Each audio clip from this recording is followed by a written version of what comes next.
Hey everybody, I'm Sam Gross with Electric Bike Report, and we're here at day 3 of the big gear show in Park City. And I have Brian Marsing, the marketing guy for Bakcou Bikes, here with me, and we're going to talk about their Mule hardtail electric fat bike. Brian, what are we looking at here? Yeah, good morning everybody. We've got our two different models here. They both sport the same motor. They sport the Bafang M620 mid-drive ultra motor. What's nice about these motors is they have steel gearing. They're not the Teflon nylon gearing, and so they're built really strong, really tough.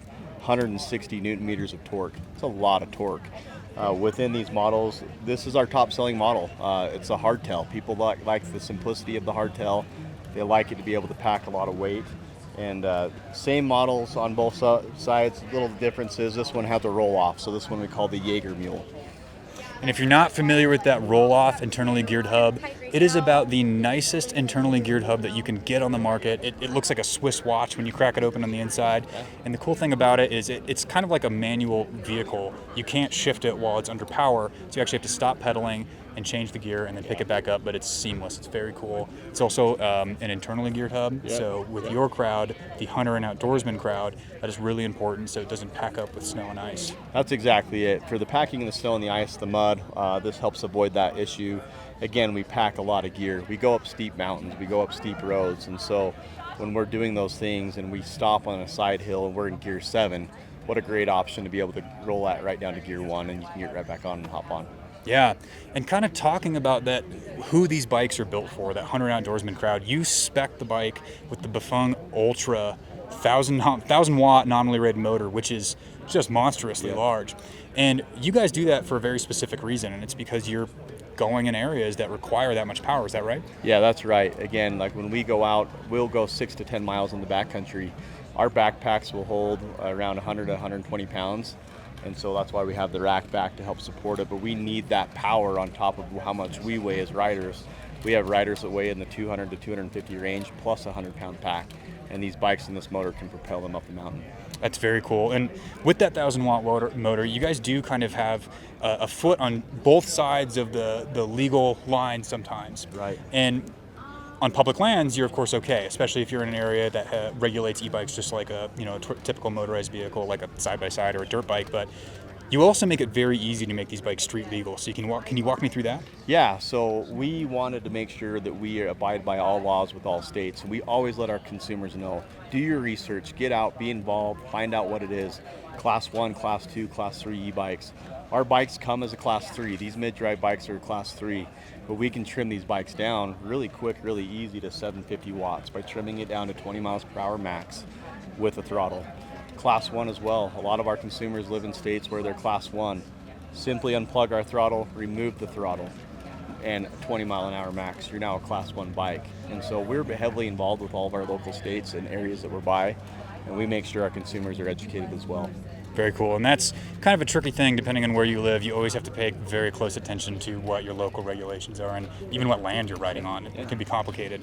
Yep, represent the market well.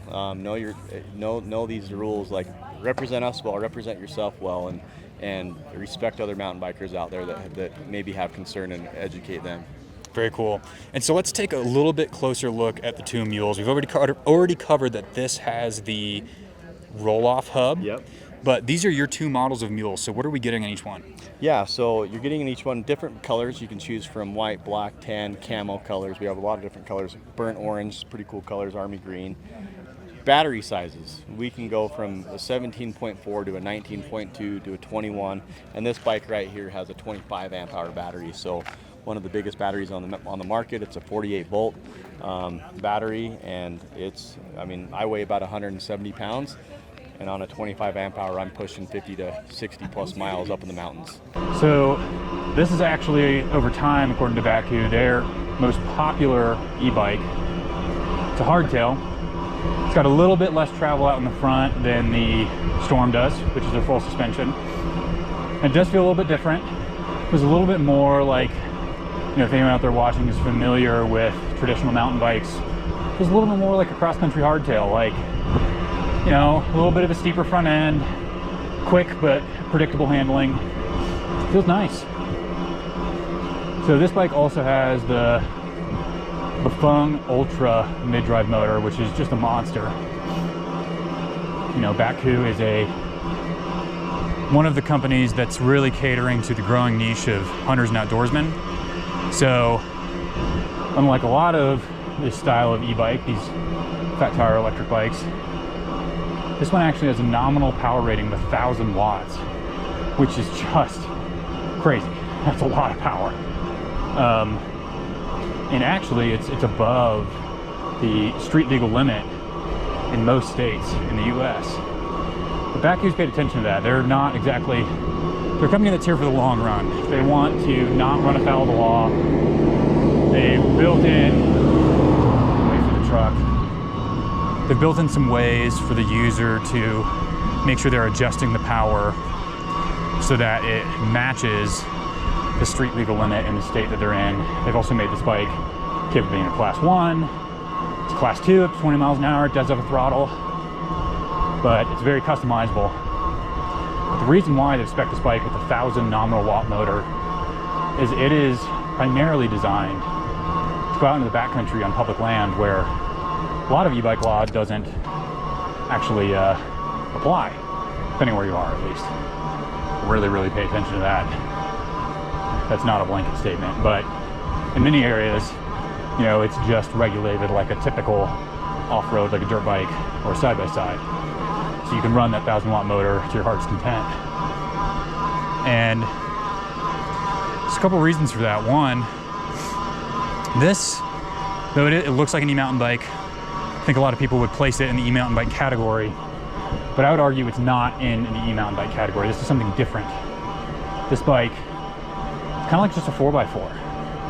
Like, you know, you see, if you've ever been to Moab or Sedona, you see those 4x4 Jeeps or Hummers or whatever out there, rock crawling, messing around in the slick rock, going up super steep stuff. But it's a specialized vehicle that is designed to do a specialized task. And Bakcou is building bikes that are effectively the e-bike version of that. This is like a 4x4. It could do single track. It would do just fine on single track. But it wouldn't be super fast. It's a pretty heavy bike. Fat tires are a little bit slow on single track, but if you're out on double track, if you're carrying a trailer, if you're out in the slop, in the snow, in the mud and ice, this bike's gonna carry you. It's pretty cool. Not to mention that this thing is just powerful, and if you've ever ridden an e-mountain bike, you learn quickly that more power doesn't exactly equal a better bike. Sometimes the most powerful e-mountain bikes are actually a little unwieldy in tight terrain. You got to tune them down. So a 1,000 watt motor, even a 750 watt motor, would be rough to handle. So this is a bike that's going to perform super well in kind of a 4x4 setting, and I think that's what they're designing it for. But moving on to the motor, I'm right now in eco mode. So this is a Bafang motor. It actually has 2 different modes, which we don't see on all of the lineup. If you hold the plus down, it kicks up to sport, and boy does it kick. So we're now up in the 5th highest setting, and we're going up a very large hill here in Park City, and this thing just goes. I've now got to even talk louder to talk over the wind noise, because we're doing close to 20 miles an hour uphill. But it also has a couple of cool features because this is such a powerful torquey motor. It could potentially actually do damage to your drivetrain if you shift while pedaling. So something that's really cool is every time you shift, like watch this for example, it kicks off and immediately kicks back on, which is a really cool feature that's going to make your drivetrain last longer. Actually, it took me by surprise at first. Thought I'd done something wrong. But yeah, it really smoothly shifts. It's got some considerations that's going to maintain your drivetrain for longer. And I made a lot of remarks about this in the storm, but this bike handles so well. It feels so stable. They've spec'd it with very wide bars. It feels like a true electric fat bike. Like, this bike was made to go off-road. It wasn't just made to give off the appearance of off-roading. It was built with that in mind. It's just solid. I'm gonna flip around before I get caught by this dump truck.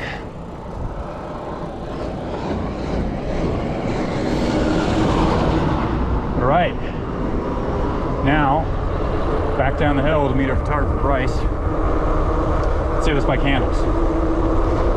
Or at least handles some speed.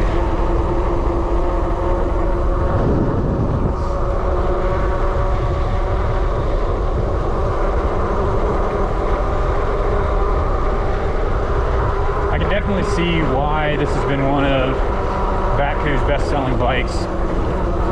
Lacking that rear shock, it's going to be a little bit more affordable. This particular model is spec'd with the traditional Shimano drivetrain. I'm not sure which one. We're going to end up, I haven't yet spent time with the guys at Bakcou really learning about the bikes. I'm just going for a ride first. But it's going to be a nice affordable option for people looking to get outside. I feel like they've really done a great job of listening to their consumers, their target consumer, which is that hunting and outdoors crowd. Those folks that aren't really looking to get into e-mountain bike necessarily. Maybe they would like to go to a place like this and get on some e-bike friendly trails and tricycle track out. Predominantly, they want something that's going to go out on some 4x4 trails, some kind of gnarlier stuff. Maybe they're looking to pull a trailer full of camping gear out in the middle of nowhere, or get themselves 5 miles to a tree stand for hunting, and to be able to pull an animal back on a trailer. They definitely built this bike with that crowd in mind. So Bakcou really prides itself in speccing all of its, oh hey, there's Bryce. Really prides itself in speccing all of its electric bikes with 4-piston brakes, which I'm a really big fan of that, considering the weight of this bikes, the fact that these bikes can potentially carry even more weight, and just how fast they are. You're going to need something really solid that's going to handle heat, because brakes get hot when they slow. So if you've liked the Mule, be sure to like this video and subscribe to our channel for more videos with Bakcou. We're going to do a little bit more with them and their other bikes here at the Big Gear Show in Park City. Also be sure to click the link in the description below for a short write-up on the Mules if you want to know a little bit more about them. For Electric Bike Report, I'm Sam Gross. Thanks for watching.